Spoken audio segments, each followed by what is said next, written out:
everybody, thank you for watching. Today I'm filming my very first YouTube video and I thought I would do something fairly short. I actually went to Ulta a couple days ago and I got some stuff.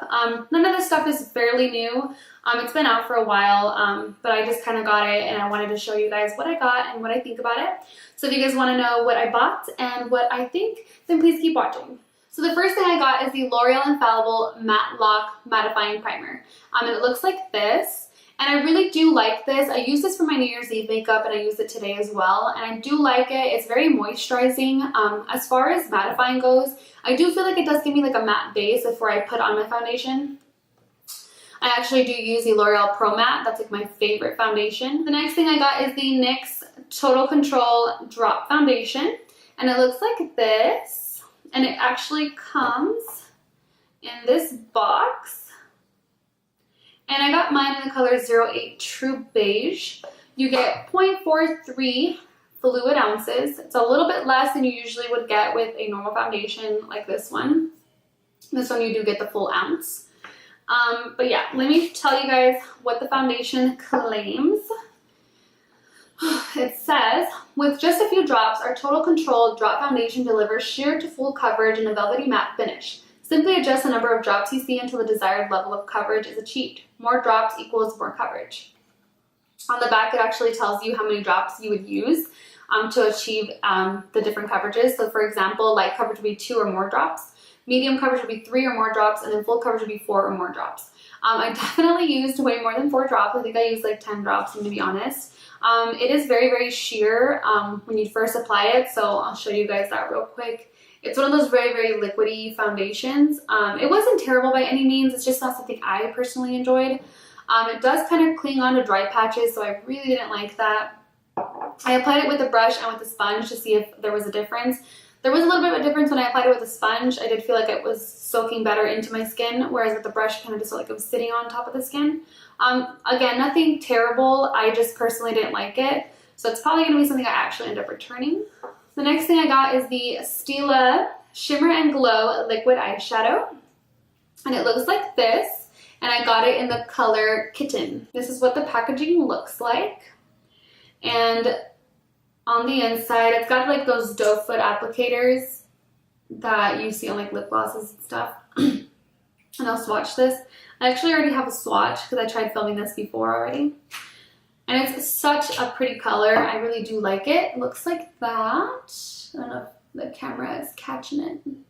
Let me show you what the box said. Let me tell you what the box says. So it says, long-wearing liquid eyeshadow developed with a mixture of high pigment and small pearls for unique shimmer sheen finish. High water concentration creates a barely there feel and allows for maximum shimmer and color payoff. Smooth, lightweight formula, minimal fallout. So all those claims are true. It also dries extremely quickly. That's one thing that they left out. It dries very quickly. What I did was that I actually got the applicator and I put like a dot on my eye and I was going to blend it out. By the time I went to go get my brush to like blend that out, it was dry. So I do recommend using like a flat brush, getting the product off the applicator and then applying it that way. That might be the easiest way. But it does dry very quickly. It does not move. It did not crease. The same day I wore this for my New Year's Eve makeup, and this broke before this did. It doesn't crease. You don't feel it on your eyelid, which is something I really liked. Usually with these kind of products, you can kind of feel it. It's almost like a little bit of a sticky texture that you usually get off of these. This one didn't. They have tons of colors. The only drawback, it's not a huge drawback, but it is $24. Personally, I like to use things that are like within my budget, which I'm a college student. I honestly, $24, that's why I only got one. But I do really enjoy it. I feel like they are worth the money, but they are one of those things that you won't wear every day. So I definitely would say get a color that you would wear more often. So that's why I grabbed this one, because I like to tend to do like warm looks, and I feel like a rose goldy color like this usually does look really, really nice with those kind of eyeshadows. The next thing I got is the NYX Professional Makeup Brush number 22. And I used this with this foundation when I wore it. And it did apply it very nicely. But what I did use it with today was my actual foundation, my Pro Matte foundation. This is my favorite foundation. It's got like a divot in the middle, and it's supposed to be so you can pour your product in there and then blend out. I didn't do it that way. I put it on the back of my hand and I got it, and then I just like that. I've been on a foundation craze, like a foundation brush craze. So I've been trying to look for something that I really, really like. So I really do enjoy this one. I got 2 more though. The first one I got is the Morphe M439, and everyone and their mother probably knows what this brush is. I really do like this. I like it just the same as I like this one. The only thing I like more about this is that it's a bigger brush. So it did help me distribute my foundation a lot quicker. The only thing I didn't really like was this one, the Real Techniques brush. This is like the blend and blur. It's supposed to be like the, what do you call it? The oval brushes or whatever. It is really nice. It's soft. It's dense. It really did apply the product the way I wanted it to.